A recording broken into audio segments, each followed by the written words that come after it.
My name's Ian Mann. You'll be able to get copies of the slides afterwards, and I would prefer if we only ask questions at the end, because all the questions will probably be could be answered as we go through the presentation, so I prefer not to stop. The approach that I'm taking is this. In the past, I've tried to show people how to do strategy in 1 hour. The answer is it's not possible, and it always turns out to be a very, very unsatisfying situation. So what I'm going to do is I'm going to take you through what strategy is and how it's evolved. And on the basis of that, I think you'll get the best idea as to what strategy really is about. And perhaps when you want to develop a strategy for your own business, you at least you'll have the best background, which will allow you to be able to do it as effectively as you possibly can. So let's begin. Let's begin. Just a second. Yeah, there we go. First, there are 8 different types of 8 approaches to strategy that I'd like to discuss with you. The first one we're going to discuss is probably the oldest. I'm not taking really in date order, but I think that looking at them in this form will make it a lot easier to understand. There was a strategy that was used during the Trojan Wars. The Trojan Wars was a time when the Greeks decided to go and try and conquer Troy. They were unable, after 10 years, a 10-year siege, to conquer the town. And they decided to construct a wooden horse outside the gates of Troy. And they arranged that this horse would be outside and the Trojans could see them building it. And at one point, the Trojans looked like they'd been there for 10 years. They had given up, and maybe this horse was going to be like a memo or a tribute or something or other. And they decided when it became dark, to leave and leave the horse behind. Inside the horse, they planted their best warriors, and the horse was outside the gates. The Trojans look at this. They can't see any of the Greeks, because the Greeks had gone into their ships and literally gone just over the horizon, so that the Trojans were not able to see them. All they could see was this horse and no Greeks anywhere. They think this is wonderful. They drag the horse into the city. They celebrate, as you can see now. And when everybody's tired, everybody's gone to sleep, the soldiers who are hiding inside the horse come out of the horse, open the gates of the city. The soldiers by that time have come back with their boats, and they're now able to attack the city with the gates wide open. That's called the Trojan horse. The tragedy, and they ended in destroying Troy. And I like that particular example because that was a terrific trick. What they had done was they tricked the Trojans into thinking that they left, but they really haven't. The problem with strategy, and been my experience when trying to do strategy with companies, is that terribly often they're looking for a trick.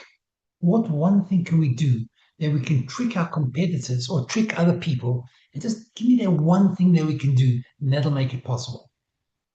Well, the reality is that you couldn't pull off the Trojan horse idea today.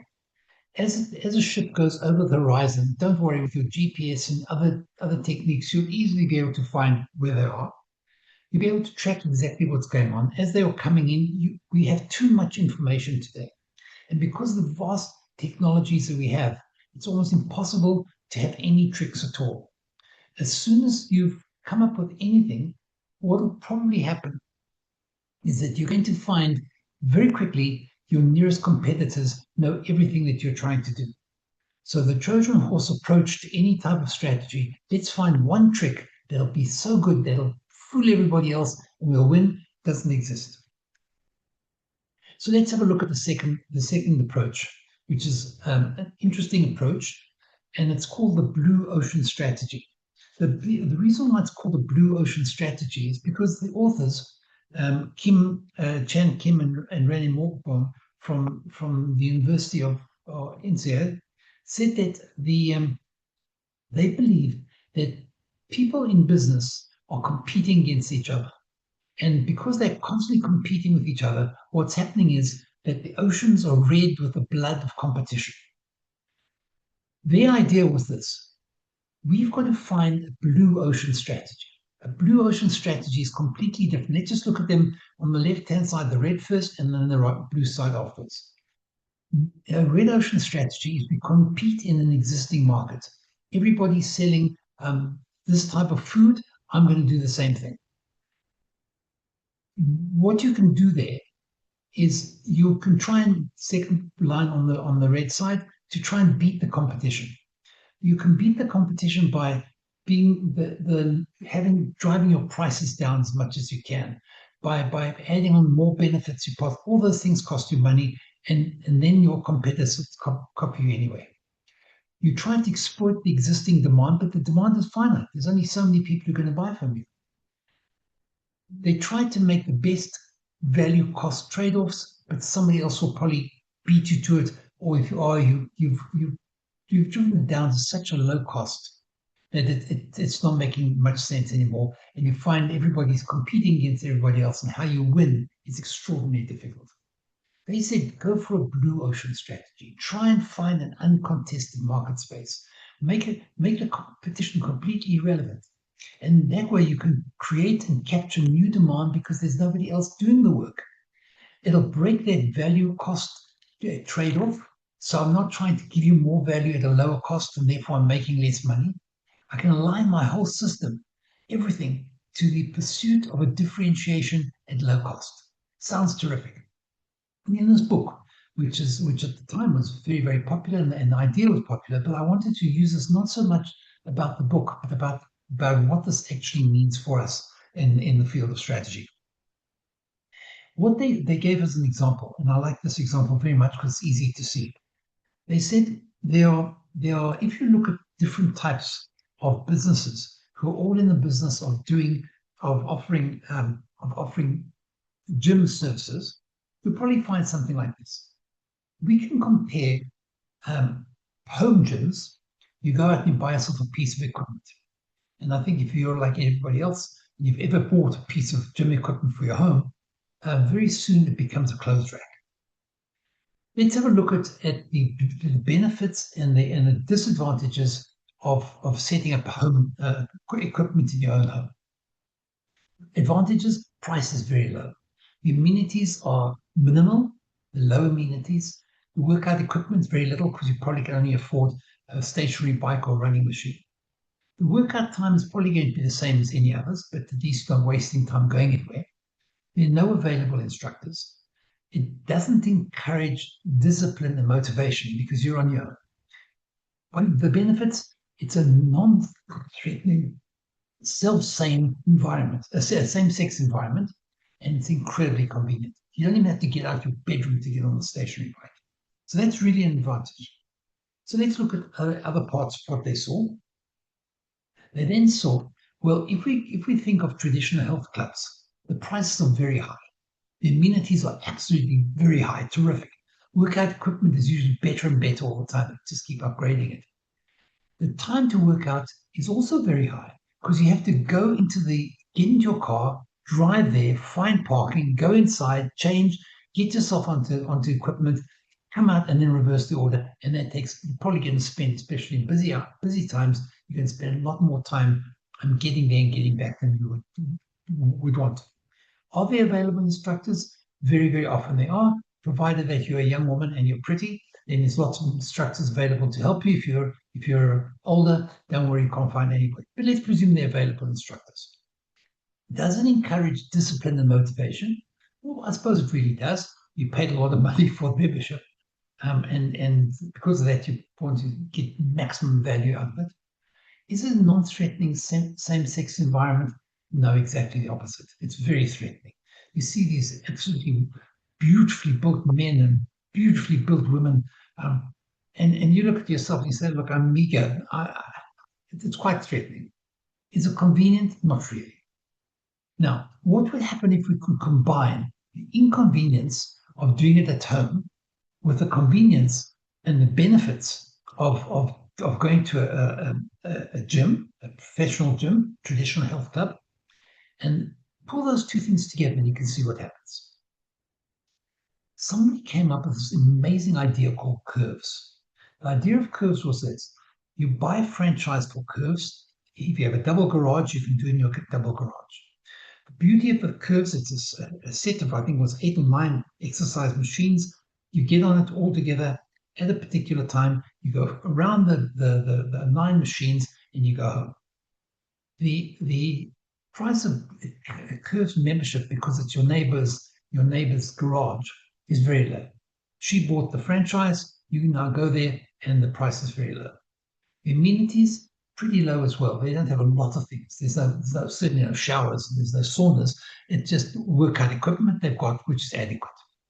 How much time does your workout take? Well, it's a neighborhood thing. At worst, it's 3 blocks away. Are there available instructors? Yes, not highly trained, but they are there. Does it encourage discipline and motivation? Yes, it does. Because you can say to your friends next door, listen, let's meet at the gym. We'll all do the stuff together. You all face each other in the ring. In this ring of equipment, you can chat to each other, and it's great. It's also a non-threatening same-sex environment because it's only for women, and it's got everything about it that's convenient. If you can find something like that, you can achieve a lot of things. You can attract people to coming there without a huge outlay and really make a fortune. And the curves were easy to buy. The franchises were easy to buy, structured really well, and it was terrific. Minor problem is that in no time at all, there was curves and there were about half a dozen other ones. And what was happening, in fact, is that there was shapes, there was feminine, there was G.I. Janes, there was Chinos, there were a whole bunch of these things copied them because they're too easy to copy. The idea of finding a blue ocean in curves just proved the point that blue oceans don't exist. And that the traditional way of losing your unique selling proposition is true absolutely everywhere. And that strategy will never help anybody to achieve a strategy that nobody can compete with. If we look at any idea that comes out in the city of London, any brand new idea, with curves was American, any brand new idea you come out with in the city of London, research has indicated that within 72 hours, the idea is in the hands of your nearest competitor. That's how long it takes. So you can come up with a wonderful new structure, a wonderful new product, a wonderful new technique. Don't worry, within 72 hours of being out there, your nearest competitor will be at you. There's lots of examples of how this happens. So let me just give you a couple of them. When we're looking at the phenomenon of an iPad, the iPad came out in October of 2010. Now, it's an extraordinary thing, an iPad. Nobody had ever done anything like that. It was unbelievable. And if you remember the presentation, there was Steve Jobs, came up with this iPad, he introduced it, and it was magnificent. He was showing how it worked. But this thing what an iPad is, the glass had to be a type of glass that they would register onto the electronics below it. It had to be manufactured, it had to be marketed, it had to be designed. It's a monstrous thing to do. That should have been a unique selling proposition that will keep them safe for years. So much effort went into it, so much technology, so much brilliance. It was presented at the International CES conference, which is like a techie conference. That was in January 2011. There were over 80 new tablets announced to compete with iPad. And look at those 2 dates, 2010, 2011. 1 year later, this extraordinarily complex device was in the hands of competitors. 80 new tablets. I don't know how many of them succeeded, but they were all there. Having a unique selling proposition, saying, I'm going to find a unique selling proposition, which will be my strategy, it's not the way to go. So let's have a look at another one. There are people who've spoken a lot about the importance of having a mission, vision, and values. And it's big, for a long time, people would literally go away on retreats And what you were trying to do was work out what's the mission of our company, what's the vision we have, what are the values that we're going to have. I love this cartoon. I've shown it to people a number of times. The man stopping for petrol. The attendant says to him, "Look, before we talk about," sorry, he's stopping for directions. The attendant says, "Before we talk about direction, let's talk a little bit about mission and vision." It's as nonsensical, and I think that's why it's cute. So, if we ask ourselves, what is a mission? A mission is a single paragraph that's going to help you explain in simple and concise terms your purpose for being. Now, why then, if it's such a good idea, why then has it been so unsuccessful at producing anything of real value? Sorry, let me go back here quickly. The research on mission, vision, and values it was done by the Jensen Group in 1992, which was a long time ago, but that's when the stuff was most popular. They looked at 23 large American companies. Of these large companies, 70% had revised their missions, but only 9% felt it helped them in any way at all. Now, the companies that were doing this were not people who did it badly. It was American Express, AT&T, Chemical Bank, IBM, Johnson & Johnson, Mobil, Texas, Warner Lambert. All of these companies are good companies. They probably had the best of the best developing vision, mission, and values for them. And they said, we revised our mission. We didn't find any that helped us at all. So it doesn't appear that that's going to help you very much. That can't be a strategy. What has become more and more popular over time has been this notion of a greenhouse tomato strategy. And I'd like to share with you exactly what the greenhouse tomato strategy is all about.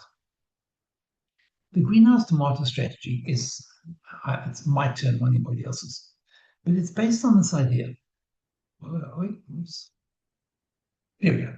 It's based on this idea that if you want to have absolutely perfect rows of tomatoes, really beautiful ones, but not once, year in and year out, every single year, exactly the same quality stuff is produced and exactly the same stuff is able to be sold, and you make a lot of money because every time you do it. What you do is you need to set up you can't do it in the fields. You have to set that up in a greenhouse. Now, the reason you set it up in a greenhouse is very simple. If you're in a greenhouse, you can control all the factors. You can control the temperature. You can control the sunlight. Or you can add sunlight if there's not enough. You can reduce it if there's too much. You can easily adjust the see that there are no insects, no contaminants in it. And what will happen as a result is that you've got yourself a really, really good tomatoes every single year. Why? Because you can control absolutely every part of the whole process, from the carbon to the hydrogen to the oxygen to the nitrate to the magnesium. Anything you need to keep these things beautiful, you can do. A lot of people have thought about strategy in those terms. And what they would say is you've got to find a way of controlling the entire system so you can get it right. Because if you can get it right, you've got to be successful. And I've looked at a lot of strategies that people have produced, and often produced by the biggest and the best in the business. And what they do is they would say, look, we know what people in another country are doing. You can do exactly the same, but do it exactly like this, and you're guaranteed to succeed. Well, that presumes that in a business, you can be in control of all the factors.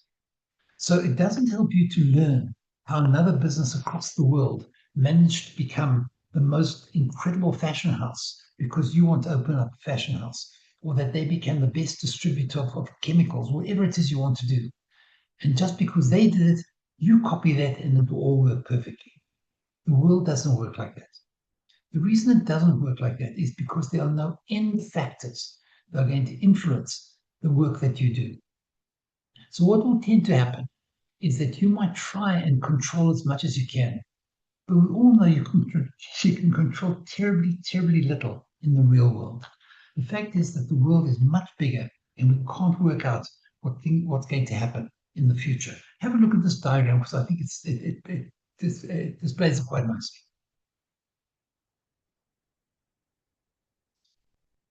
Traditionally, people would say, where are we now? What's our business look like now? Where would I like to be in 5 years' time?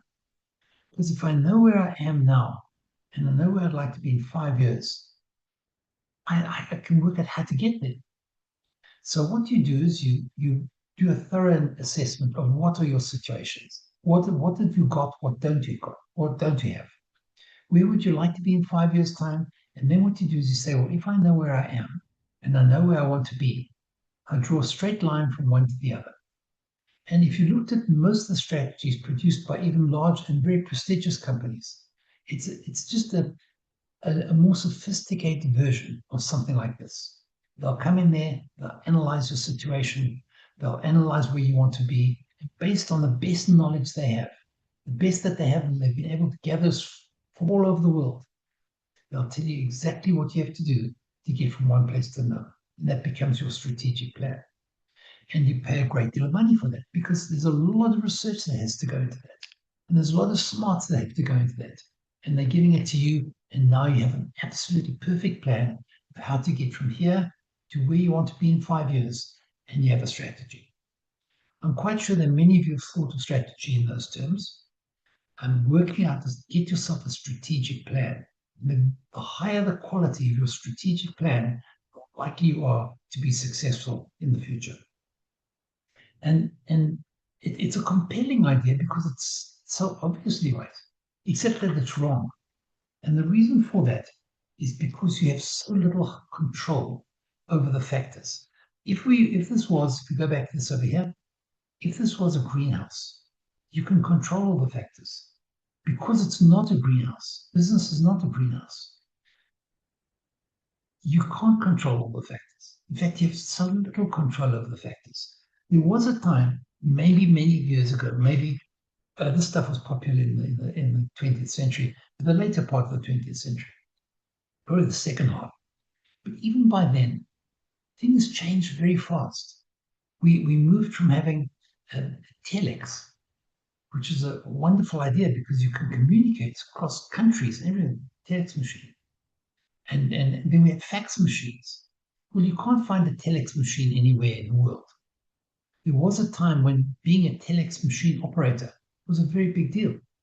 And even during the early years of NASPERS, being able to send a fax was a big deal. That was mid 20th century. I don't know if any of you who are not older would even know what a fax machine looks like. But it was a very sexy piece of gear because you could get information from one place to another place incredibly quickly. The only thing is there aren't any fax machines anymore because they were expensive.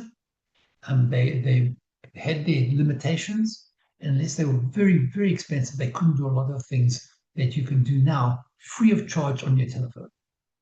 The world is changing terribly fast and it's getting faster and faster.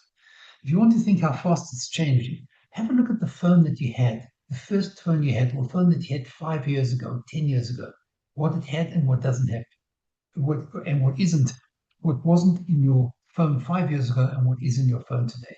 And you haven't seen anything yet. AI is going to change so many things and make them so much faster and so much easier. So tell me again, what do you know about what's going to happen in 5 years' time? Who could possibly have predicted the war in the Middle East? Who could possibly have predicted things that would happen in Ukraine? Who could possibly have predicted all these things? And there's no ways to predict them. And all the attempts to try and make sense of the future are vague and very, very broad outlined ideas. There are some excellent books on that subject, but they're really for people who are investing on financial level, but not people building businesses. The best book on that is Ray Dalio's book. He talks about the cycles that the world goes through And you can see from his histories, look at 500 years of history carefully, and a couple of thousand years of history, and he sees patterns that happen, but they're huge patterns. And they're not patterns that would happen in a shop or happen in an industry. They're patterns that happen across large countries only. So you can't tell the future. So the question is, so what else could you possibly do? Well, we've had attempts at trying to understand the whole business strategy in a different. Sorry, my arrows at the wrong one. It should have been above it at the Porter's Five Forces. Michael Porter, in the middle of the last century, second part of the last century, wrote a book on strategy. Michael Porter was an industrial economist teaching at Harvard University.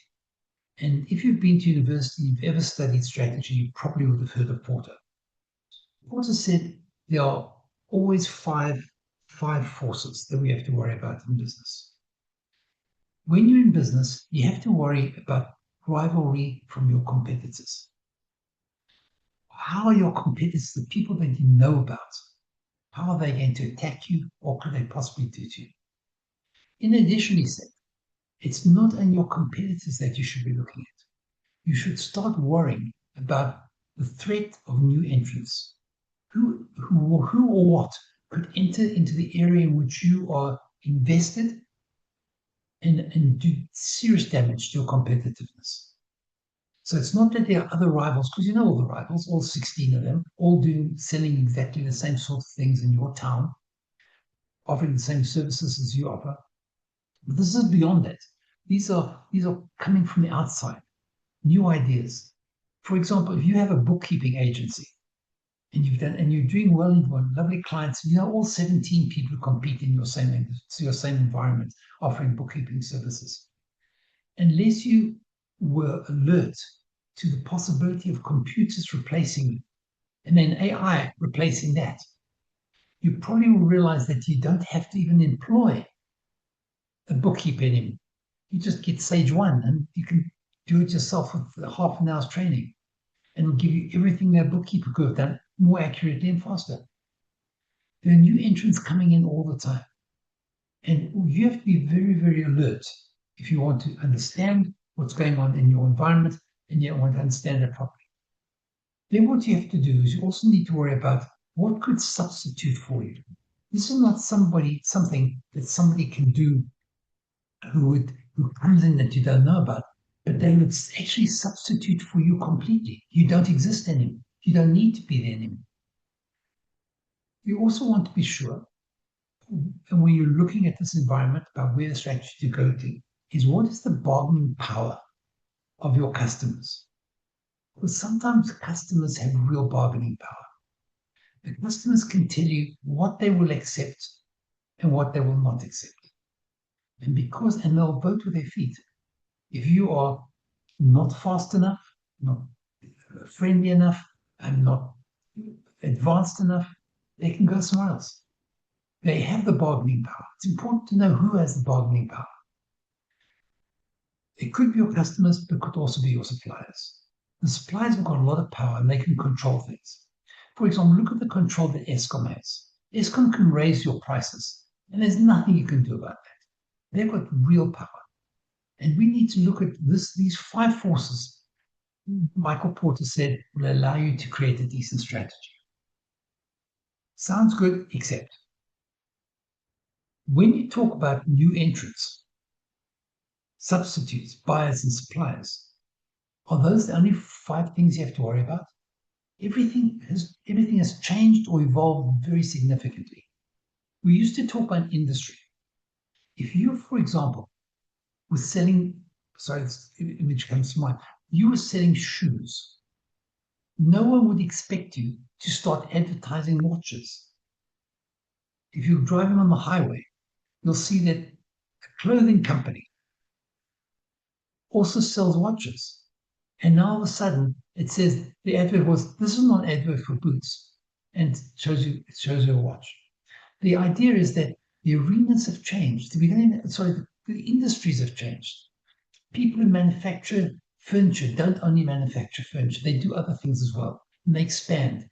Your people who sell you groceries. A grocer used to be a grocer. He sold groceries. He didn't give you air flights. He didn't allow you to transfer money. There's all sorts of things we do now which have changed what used to be an industry to something completely different. All of a sudden, you're having supermarkets compete with banks. The reason why Time Bank has done so well is because they realize the technology is there. Why not bank inside, advertise your bank inside them, and you can do exactly what the other people could be doing on the banking side. But in addition to new entrants, we have to look at technological shifts. And technology is shifting at a rate that's really making things very, very difficult. We have to worry about the government shifts. What legal or political issues are going on around you, which could really change how you're supposed to do business. But at the same time, your customers are different. Customers are different because they want different things than they used to want in the olden days. They want more of, they change their taste change very, very quickly. All the stuff is shifting. Porter said there are only 5 things you have to worry about. There are probably 35 things you have to worry about. The simple model that he had, is not relevant anymore. The whole business is far, far, far more complex. And even if you could do well, it's not going to remain like that forever. He talked about how the 4 types of strategies you have. You could be a cost leader. You could be you've got cost leadership because you offer goods at a low price. You could do that because you have a broad target or you have a narrow target. You could differentiate yourself, and you have an advantage. You could have a differentiation focus, or you could just be different. So all these things put together in this model here was supposed to be a way in which you could find generic strategies, not useful anymore. In fact, I thought this lady was also always particularly bold, and she taught at Harvard University. Her name is Rita McGrath, and anything you read from her is always incredibly intelligent. She said, "Don't understand that the world is changing very quickly.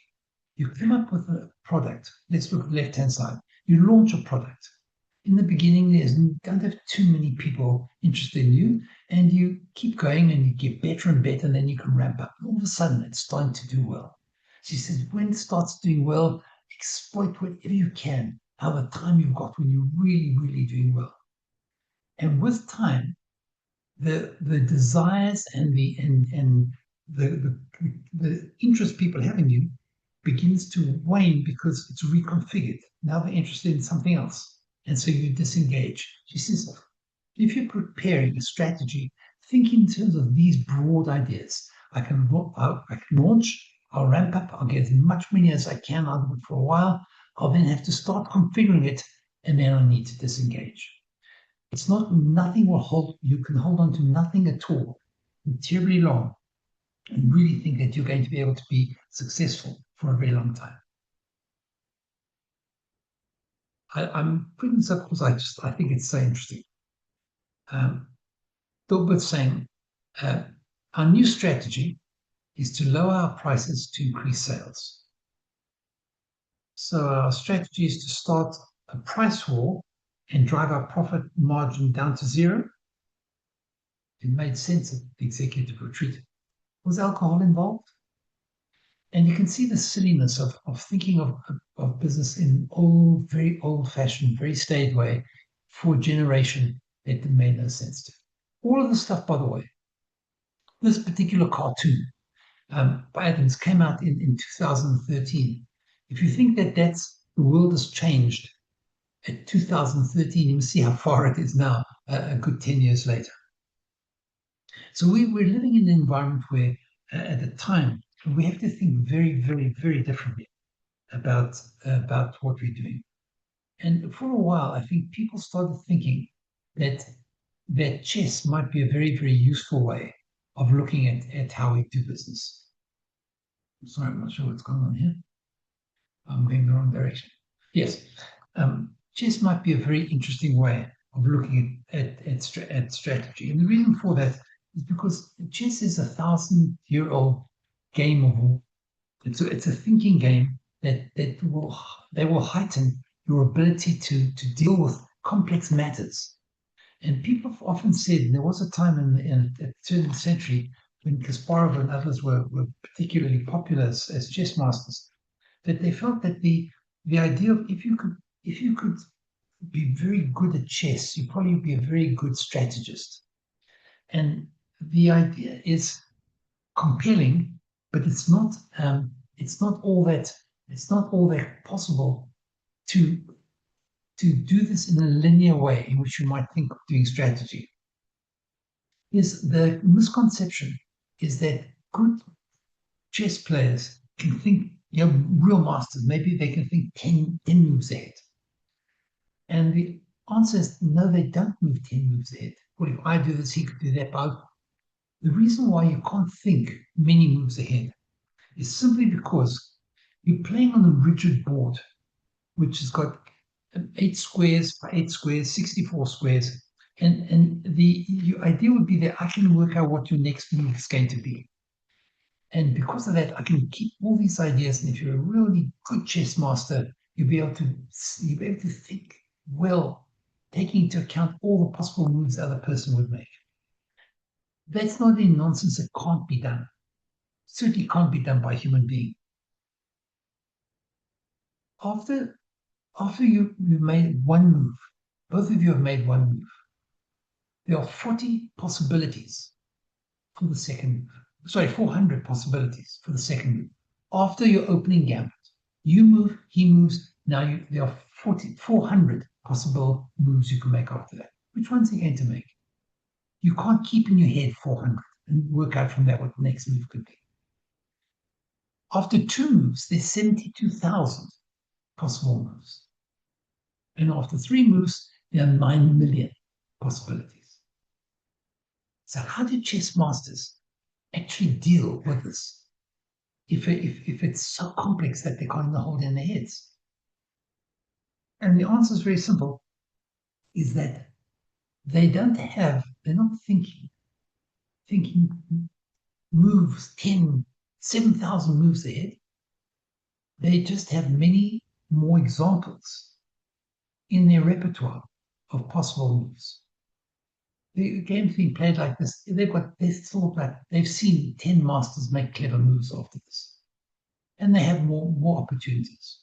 I mention this because I think that in business, if you want to learn anything from chess, it's not that good strategists are good chess players or the other way around. It's that good chess players are familiar with a lot of information, a lot of moves other people have made, a lot of ways of dealing with situations that chess masters over hundreds of years. Chess is a 1,000-year-old game. Over the thousands of years, people have learned how to move things and make them happen in interesting ways. Why that's relevant is because I think it's a call for anybody in business, in any area of business, to read as widely as you possibly can. Because then when you look at anything, you say, oh, I've seen this before, he did that, it won't really work for me, but maybe I could adjust it. But the more information you have, the better you have, better possibilities, not probable, better possibilities you have of making decent decisions. The real problem is that there are so many people who don't feel that when they're in business they have to learn a lot. They read newspapers to get the share prices. Share prices are no individual can affect them in any way at all. The best thing anybody can do is read as many business books as you possibly can. And the idea is to read good ones because there's an enormous amount of nonsense out. And the idea is to, if you can widen your perspective of what the range of opportunities are, you're more likely to make better decisions. I want to conclude this part of the presentation with looking at a model that came out a while back. And the more I've come across work by this particular author, the more amazed I am about the quality of his work. The man's called Jim Collins. Oh, yeah. Jim Collins wrote a book called Built to Last. It sold incredibly well, and everything that he's come up with is really clever. He first wrote a book called Good to Great, and that was excellent. It was a bestseller. And then he wrote another book, this one, Built to Last. But I think this was his, for people interested in what we're talking about now, this is probably the best. What he did was this. He said that some businesses seem to be what he called built to last businesses. They are incredibly good at doing what they were designed to do. If you look at the book came out in 1994, but it's an astounding. What he did was he looked at companies that he thought were visionary companies, and he called them built to last companies. I'll give you an example. He said these built to last companies have all got a particular approach to doing business, which is why they've lasted so long. In fact, they're 15 times more profitable than companies that are not using the techniques of built to last. Comparative companies over the same period of time might double in value. The general market, you can see where the general market would be. But these guys, if you look at this as a graph of value, they are 15 times better than anybody else. And this is taken from visionary companies that have successful habits of operation. And this is what I'd like to bring to your attention because I think it plays beautifully into what we're talking about on a lot of different levels. Here are some examples. If you look at visionary companies, you're going to find that these visionary companies, if you own $10,000 of their stock, what would happen over time is that you would be making, if you invested in Amgen, your $10,000 would eventually rise 4.5 million. Against other companies, you can see how much they made. Southwest Airlines, you would have made 12 million for your $10,000 investment. These are companies that are 10 times better than anybody else. Their performance against the market is sometimes even much more extraordinary than that. Microsoft at the time of writing was 56 times as successful as the market. If you look at Microsoft against performance in its own industry, it was 118 times more successful. So all of these companies here are companies that somehow or other have done incredibly successfully for their investors. Against the market, they've done even more successfully. And against the industry, you can just see the values. What are these companies doing that's so unusual? And what he came up with a list of ideas and styles of management that these companies had that really seem to make all the difference. Let me just share with you a couple of them before we go to the end of it. They were all committed to being clock builders, not time tellers. Let me explain what he meant by that. You're not a clock builder, you're a time teller. You're clock builders, not time tellers. Time tellers are companies where you have one genius with 1,000 helpers. The man at the top is the man who knows it all. And what he does is he tells you what the time is. And he said these companies didn't work like that. They didn't have one genius at the top who knew everything. They saw that everybody around there could tell the time. If you can get everybody to tell the time, you don't need to ask the one person at the top how to tell the time. If everybody's very clear what the company's trying to achieve, and that's very clear to them, it's a lot easier for them to actually do it. And then you don't have one genius with 1,000 hands. You have 1,000 hands, all with some genius.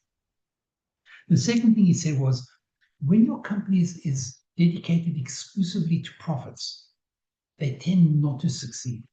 And by the way, there were companies that were extraordinary companies who seem to be totally profit focused eventually.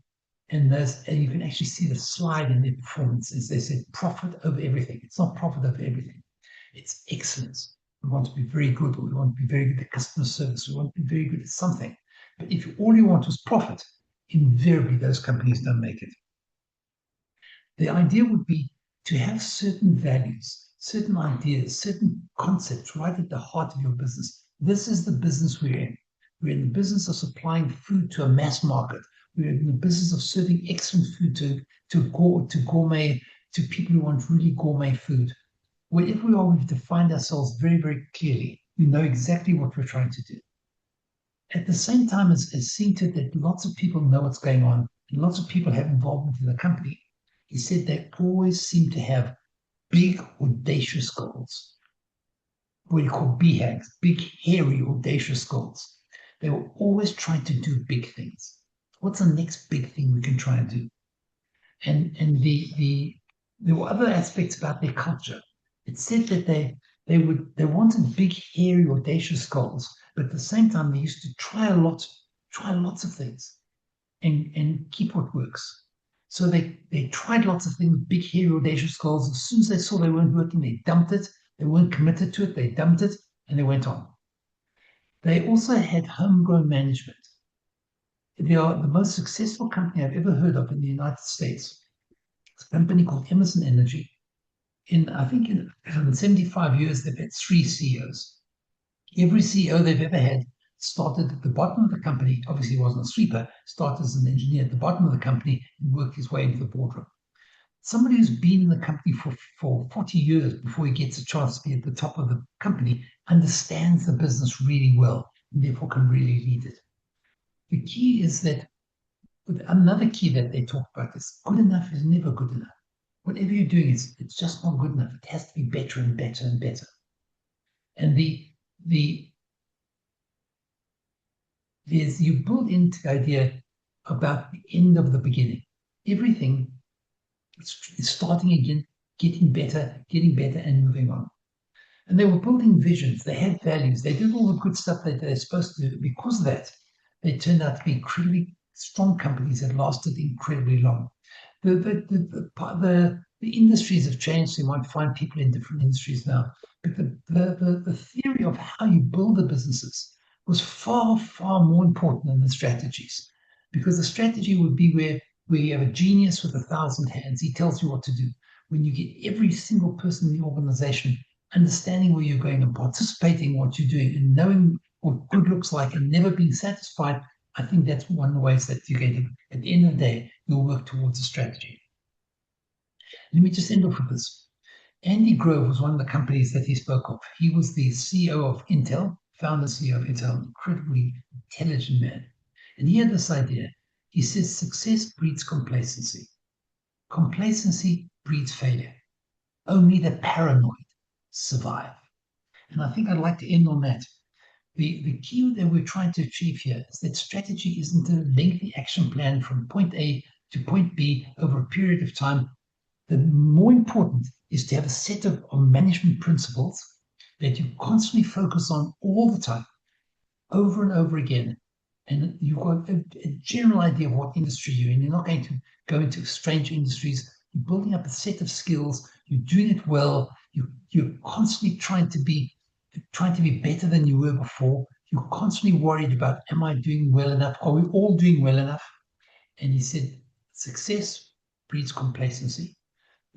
Even today, when they talk about what's the biggest danger to a manager in any department is becoming complacent, because that's when you make mistakes. And the only thing that can really keep you going is a feeling of paranoia. Probably the most successful, or one of the most successful singers in the world, Taylor, who's made billions, seems to be a woman who's constantly paranoid, and she's constantly redeveloping herself.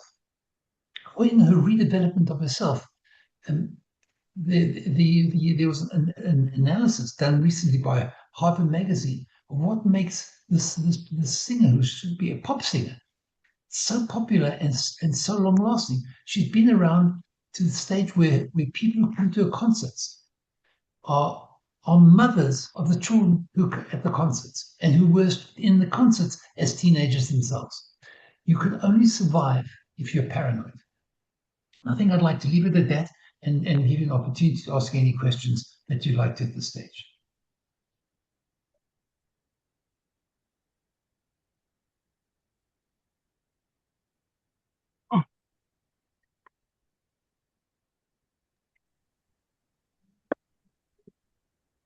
Ben, would you like to unmute yourself?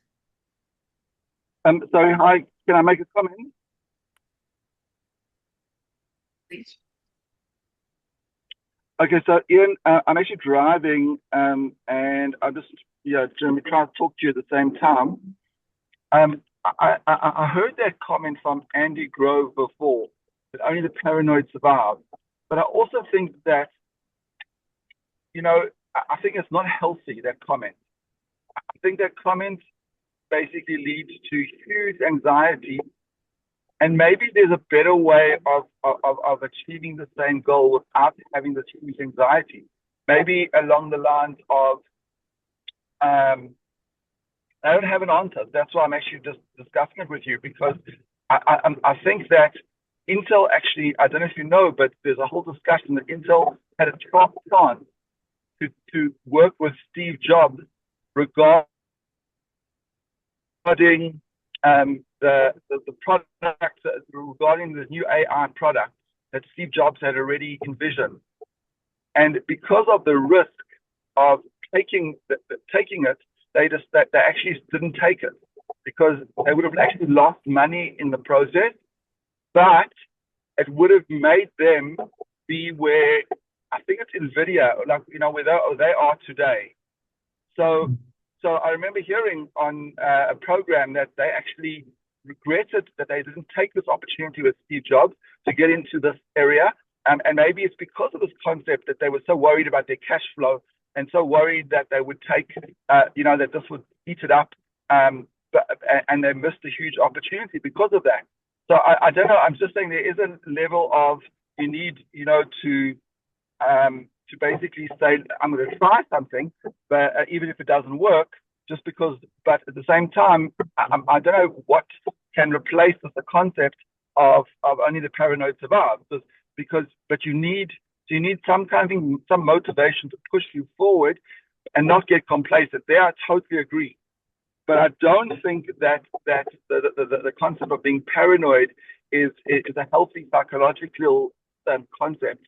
I think it's damaging, and if health is wealth, then you lose your health in the process, or someone can lose their health in the process of trying to hang on to their wealth. So I think it must be another way out. Good. Maybe you can do something. Yes. Firstly, I think bear in mind Andy Grove died many, many years ago. In whatever's happened with Intel happened subsequent to him. But the idea of, I think, is speaking in the hyperbolic mode. You didn't want somebody to look like the screen in Everard Munch's picture. But the idea that you're constantly looking at how things can go. Taylor Smith has reinvented herself. Taylor Swift has reinvented herself many times, only because she's always been afraid that I'm not going to be on top of my game. I'm going to bore my audiences. And I think this feeling that I've got to constantly get better and better, which is incredibly important. The other issue that you mentioned was that if you're worried about your cash flow, well, then you're looking at profits only, but you're not looking at bigger than that. And that the built to last companies are really companies that were built to last, and they lasted only because they were thinking in other terms, just rather than profits. I'm not suggesting that the prescriptions of the built to last companies are true and can be replaced from any one business to another. Some of them will be absolutely true across businesses. You do not want a business where there's a leader who has all the answers. You want to see to that all the people in the organization are able to feel comfortable suggesting answers to questions and bringing their ideas forward. Otherwise, you have a genius with 1,000 hands as opposed to thousands of people who are very smart. So I think that point is correct, and I take your point that paranoia would not be useful to anybody, but that's spoken in a hyperbolic note. Do you have any other questions or any other comments? Thank you. Good morning, Ian. Thanks for the topic. Yeah, good chat so far. Yeah, so what I'm trying to find out, I'm in cybersecurity, so a lot of, for layman's terms, anti-phishing, anti-scams, anti-stuff like that. We've got a charity as well, pushing through for not only commercial, but for community as well, just where it is, because the training is expensive. And where I'm struggling is in compliance, in legal requirements, beneficial ownerships, auditing, all these compliance, for lack of a better word, metrics. They're kind of like making me drown, really. And from previous talks, there've been discussions of, working on the business, not in the business. I get that 100%, but there's a certain budget where, to just tell the accountants to deal with it, cool. To just tell the lawyers to deal with it, cool. But that all comes at an expense. Ignoring all of it, bad wording, but it's aligned with criminal activity, if you will. Compliance, fines, etc., etc. How does one navigate this and kind of not ignore it, because you can't ignore it, but deal with that? I'd love to give you a quick answer, but let me just give you two general answers, and then you'll see why I can't give you an answer. Sure. There's a lot to be learned from successful businesses, but a small business can hardly learn a lot from a very, very large business. I'm totally convinced that we have very, very little to learn from large businesses.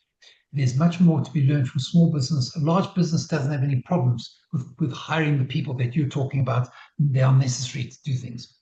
I think that's one thing. But not only are businesses different, I think that every single business is sui generis. And I think that the idea of having a strategy across businesses or model for strategy across businesses doesn't make any sense at all. The reality is that every single business needs to craft a strategy based on who they are, what their aspirations are, what their abilities are, and those sorts of things. I had suggested when I presented programs like this, I'd spend the hour trying to tell people how to create a strategy for themselves, which never ever worked. It's far too complex to do online, and to do as quickly as this. It needs a number of sessions where people can think through and grow through, and there isn't one model that everybody can use. You will have to find a model that works for yourself, taking into account your limitations and your abilities. I think all businesses are limited and have constraints. You've just got to work at how you can get out of the constraints you're in, and that's usually a very, very specific formulation that you and nobody else you'll have to make for your business, but that you're highly unlikely to be able to copy from any other business. I know I didn't give you an answer, but that's the reason why I don't think I can. I think you can craft one if you do it deliberately under supervision yourself, but I don't think you can learn things much from a general from other organizations as much as you'll be able to learn from your own organization. Okay, fair enough. Thank you. And yeah, that makes sense. I get it, right? I mean, I've looked, all the big companies we keep talking about, Facebook, Microsoft, Google, been to their headquarters, had some lunch with some of the guys, seen what success looks like. But to implement that on a small scale, it's not feasible. It's not feasible. It's not even relevant. It's just interesting. Yeah. Then the second one would be, so from a funding perspective, I mean, from a disclosure side, we're operating in the 1.5 to 2 million a year region, about, give or take, revenue. So it's not big, it's not small. Well, I don't know. Small is subjective and big is subjective, but it's there, startup. And so yeah, to go and kind of approach finance from business loans, not ideal because the interest rates are really high, but that seems to be the metric that's around. So as far as kind of avoiding business loans, stuff like that. How can one understand or see what's required from a venture capital perspective, from a investor perspective, some way to raise funding to kind of address the working on the business, not in the business, and yeah, having a backing, if that makes sense. Yes, I've just gone through a process like that myself, so I do understand it. The one of the things that became absolutely clear to me is that the venture capital scenes in other countries, um, certainly big countries like the United States and some countries in Europe, bear no resemblance to what we have here. Our culture doesn't encourage people to take risks. Um, in America, when you go insolvent, it's not a disgrace. It's like battle scars in a Prussian officer's mess. If you haven't got battle Yeah. scars on your body, then in South Africa, if you've been insolvent, they say don't talk about him. He's been insolvent, and banks won't look at you. I think that our whole culture is very very different, and our investments, even when you've got a strong product with good potential, you'll find in South Africa it's difficult to raise money, much more difficult to raise money than would be in the United States. That said, even in the United States, people lending money to businesses lend it in a different way. There was a time when you go in front of any of the big firms, well-known firms, and you do a pitch for them, and they say, "Yes, we will write out a check for $100 million for you." Um, those days are long gone. If you found a venture capital firm, they might say, "Yes, we'll do $100 million, but we'll take only 2 million, and we'll find other people to take the other 50 portions of 2 million," and then they would have 20 or 30 or 40 investments like that, one of which is going to blow the lights out and covers all the others. So even that pod's becoming more and more sophisticated. South Africa has its own style, and I think that it's worthwhile. I'd be happy to share with you what I've learned, but about raising money in South Africa. But it is a very, Mhm. very different style, and nothing you'll read in any of the books that come out of the United States are going to give you any guidance. South Africans are different. No, that's great. Thank you. And yeah, it's there. I mean, I've done the whole Think and Grow Rich. I've done the whole Robert Kiyosaki, all of them. I've played the board game. Yeah, I've done it all. And yeah, I was just trying to work like how do you take that and make it work in South Africa? So yeah, no, it was great. Longer conversation.